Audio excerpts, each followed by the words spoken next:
बाप के रूप में भोलेनाथ है, हिसाब किताब में लॉफुल। यह निश्चय व स्मृति रखो और समर्थी रखो कि अनेक बार बाप के बने हैं व मायाजीत बने हैं, तो अब बनना क्या मुश्किल है। क्या स्मृति स्पष्ट नहीं है कि मुझ श्रेष्ठ आत्मा ने विजयी बनने का पाठ अनेक बार बजाया है। अगर स्पष्ट स्मृति नहीं है तो इससे सिद्ध है कि बाप के आगे स्वयं को स्पष्ट नहीं किया है। किसी भी कारण से बाप के आगे कुछ छिपाया है तो यह भय का भूत इस कारण से ही छिपा हुआ है। जो हूं, जैसा हूं, वैसा ही बाप का हूं, इस निश्चय में कमी के कारण यह भी निश्चय नहीं कि मैं अनेक बार बना हूं। तो पहले यह चेक करो कि स्वयं को बाप के आगे स्पष्ट किया है अथवा अपने को और बाप को खुश करते हो कि बाप तो जानी जाननहार है, वह तो सब कुछ जानते ही हैं। वह तो सब कुछ जानते ही हैं। क्या बाप यह नहीं जानते कि मैं जानता हूं? विश्व के शिक्षक के भी शिक्षक बनते हो।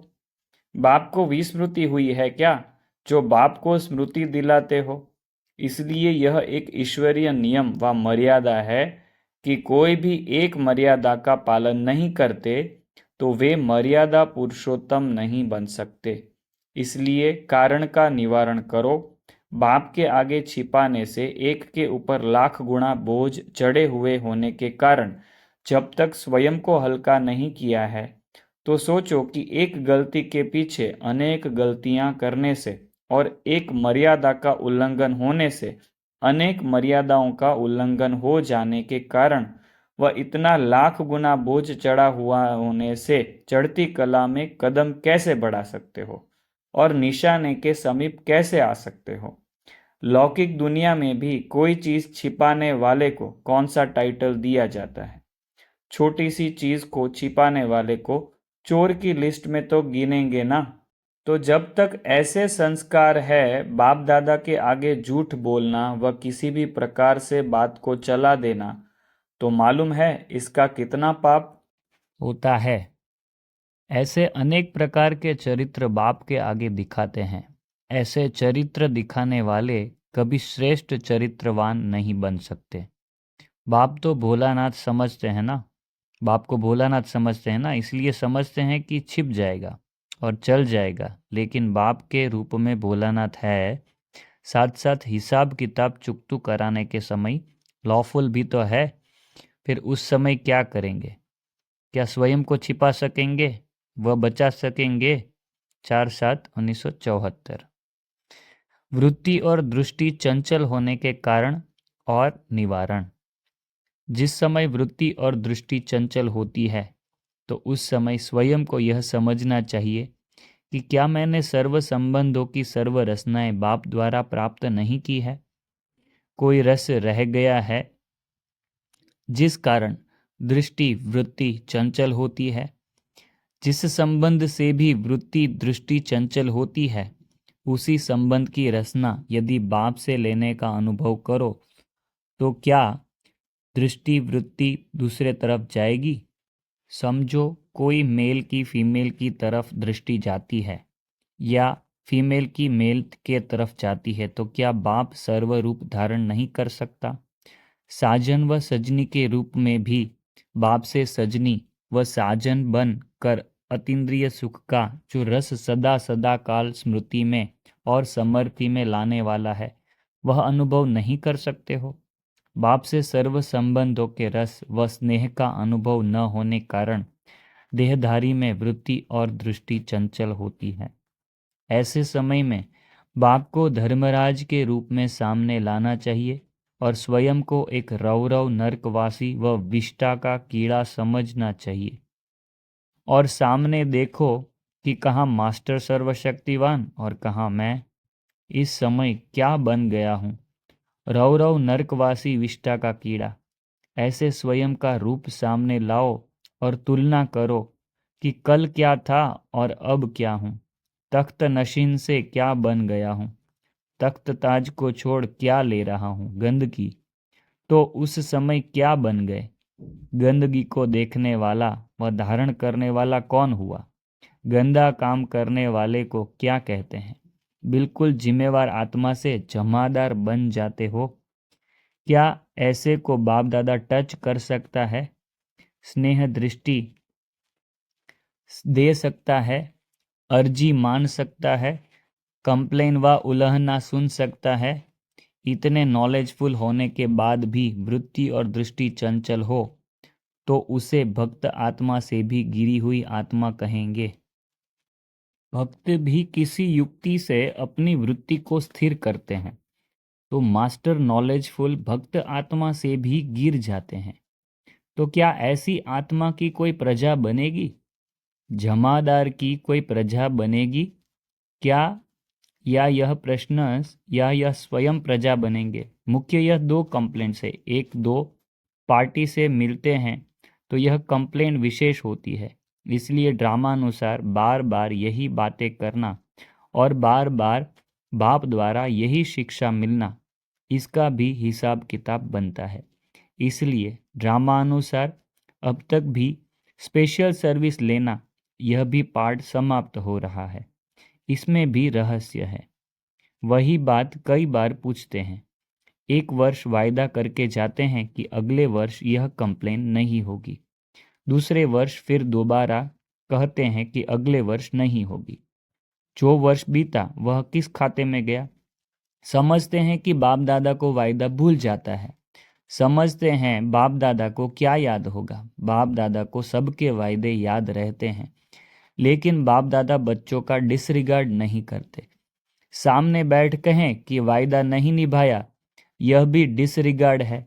जब सिर का ताज बना रहे हैं, स्वयं से भी आगे रख रहे हैं, तो ऐसी आत्मा का डिसरिगार्ड कैसे करेंगे?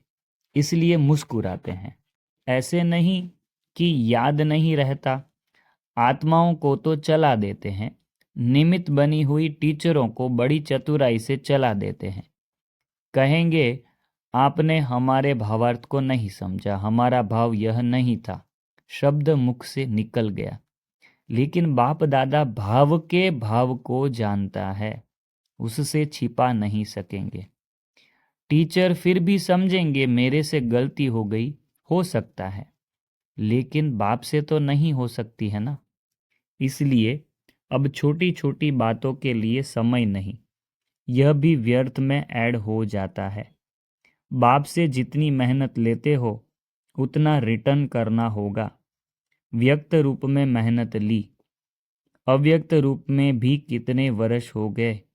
6ठा वर्ष चल रहा है। अव्यक्त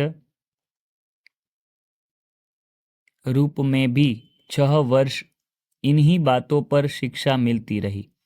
अब तक भी वही शिक्षा चाहिए। अभी सर्विस लेने का टाइम है अथवा रिटर्न करने का टाइम है? अगर रिटर्न नहीं करेंगे तो प्रजा नहीं बना सकते। इसलिए अब स्वयं को पावरफुल बनाओ, नॉलेजफुल बनाओ। अनेक प्रकार की क्यू से स्वयं को मुक्त करो। युक्ति जो मिलती है उसको काम में नहीं लगाते हो, इसलिए मुक्त नहीं हो पाते हो। 11/7/1974। महाविनाश देखने के लिए मास्टर महाकाल बनना पड़ेगा। दिन प्रतिदिन प्रकृति द्वारा विकराल रूप से परिस्थितियां दिखाई देती जाएंगी। अब तक यह साधारण परिस्थितियां हैं, विकराल रूप तो प्रकृति अब धारण करेगी, जिसमें विशेष आपदाओं का वार अचानक ही होगा। अभी तो थोड़ा समय पहले मालूम पड़ जाता है, लेकिन प्रकृति का विकराल रूप क्या होगा? एक ही समय प्रकृति के सभी तत्व साथ साथ और अचानक वार करेंगे। किसी भी प्रकार के प्रकृति के साधन बचाव के काम के नहीं रहेंगे, और ही साधन समस्या का रूप बनेंगे। बहुत इंपॉर्टेंट है। ऐसे समय पर प्रकृति के विकराल रूप का सामना करने के लिए किस बात की आवश्यकता होगी?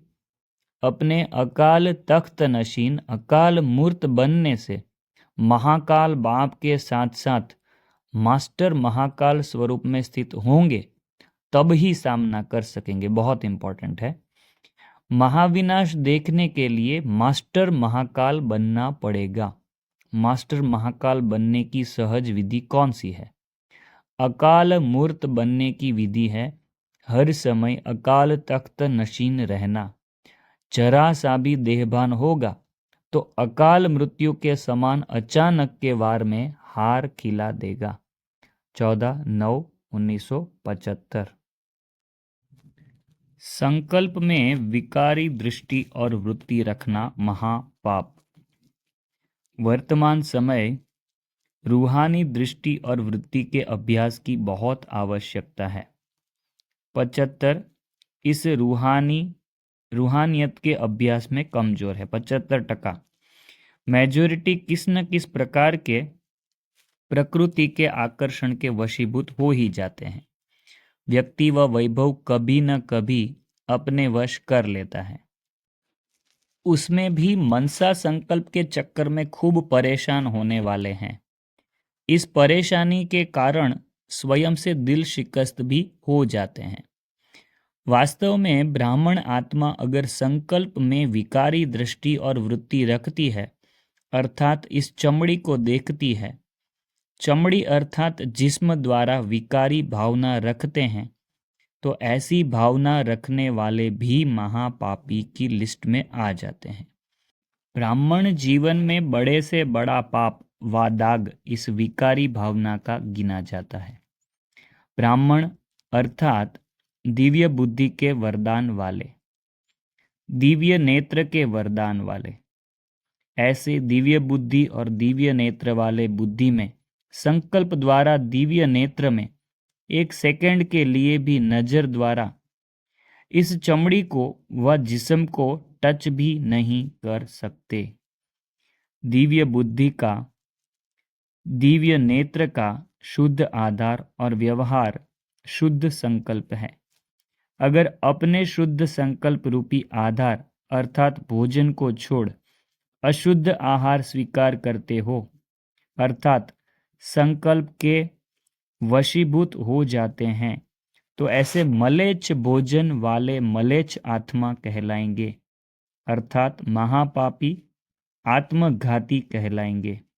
इसलिए इस महापाप के संकल्प से भी स्वयं को सदा बचाने का प्रयत्न करो, नहीं तो इस महापाप का दंड बहुत कड़े रूप में भोगना पड़ेगा। इसलिए दिव्य बुद्धि और सदा शुद्ध आहारी बनो। समझा? 19/9/1975।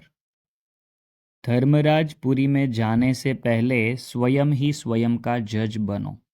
रूह का रूहानी मिलन वाणी द्वारा होता है या वाणी से परे रूहानी मिलन होता है? अंतिम स्टेज वाणी से परे 1 सेकंड में रूहानी नज़र की झलक से होती है। यह जो गाया हुआ है कि झलक दिखा दो, वह नयनों द्वारा मस्तक मणि का गायन है। अंतिम समय नज़र से निहाल करने का ही गायन है। आप हर एक लाइट हाउस और माइट हाउस की स्थिति में होंगे तो एक स्थान पर स्थित होते हुए भी विश्व के चारों ओर अपनी लाइट माइट देने का कर्तव्य करेंगे। इसमें भी विश्व महाराजन बनने वाले लाइट और माइट हाउस होंगे। राजपद पाने वालों के संपर्क में आने वाले साहूकार व प्रजा लाइट हाउस नहीं होगी, बल्कि लाइट स्वरूप होगी। लाइट और माइट हाउस दोनों में अंतर है। विश्व महाराजन बनने के लिए जब तक विश्व सेवक नहीं बने हैं, तब तक विश्व महाराजन नहीं बन सकते। विश्व महाराजन बनने के लिए 3 स्टेजेस से पार करना पड़ता है। पहली स्टेज 1 सेकंड में बेहद का त्यागी, सोच करके समय गंवाने वाले नहीं, लेकिन झट से और एक धक से बाप पर बलिहार जाने वाले। दूसरी बात, बेहद के निरंतर अथक सेवाधारी। और तीसरी बात, बेहद के वैराग्य वृत्ति वाले। बेहद के त्यागी, बेहद के सेवाधारी और बेहद के वैरागी, इन तीनों स्टेजेस से पार करने वाले ही विश्व महाराजन बन सकते हैं। साथ ही अंत में लाइट हाउस और माइट हाउस बन सकते हैं। अपने आप को चेक करो कि तीनों स्टेजेस में कौन सी स्टेज तक पहुंचे हैं। स्वयं ही स्वयं का जज बनो। धर्मराजपुरी में जाने से पहले जो स्वयं स्वयं का जज बनता है वही धर्मराजपुरी की सजाओं से बच जाता है। बाप भी बच्चों को धर्मराजपुरी में नहीं देखना चाहते हैं। धर्मराजपुरी की सजा से बचने के लिए सहज उपाय जानते हो कौन सा है? अज्ञान काल में भी कहावत है कि सोच समझ कर काम करो। पहले सोचो फिर कर्म करो वा बोलो। अगर सोच समझ कर कर्म करेंगे तो व्यर्थ कर्म के बजाय हर कर्म समर्थ होगा। कर्म के पहले सोच अर्थात संकल्प उत्पन्न होता है। यह संकल्प ही बीज है। अगर बीज अर्थात संकल्प पावरफुल है तो वाणी और कर्म स्वतः ही पावरफुल होते हैं। इसलिए वर्तमान समय के पुरुषार्थ में हर संकल्प को पावरफुल बनाना है। संकल्प ही जीवन का श्रेष्ठ खजाना है। जैसे खजाने द्वारा जो चाहे जितना चाहे उतना प्राप्त कर सकते हैं, वैसे ही श्रेष्ठ संकल्प द्वारा ही सदा काल की श्रेष्ठ प्रारब्ध पा सकते हैं। सदैव यह छोटा सा स्लोगन स्मृति में रखो कि सोच समझ कर करना और बोलना है, तब सदा काल के लिए श्रेष्ठ जीवन बना सकेंगे और धर्मराजपुरी की सजाओं से बच सकेंगे। जैसे जज का कार्य क्या होता है? सोच समझकर जजमेंट देना। हर संकल्प में अपना जस्टिस बनो। इससे तो स्वर्ग में भी विश्व महाराजन का श्रेष्ठ पद प्राप्त कर सकेंगे। 27/9/1975 के महावाक्य हैं।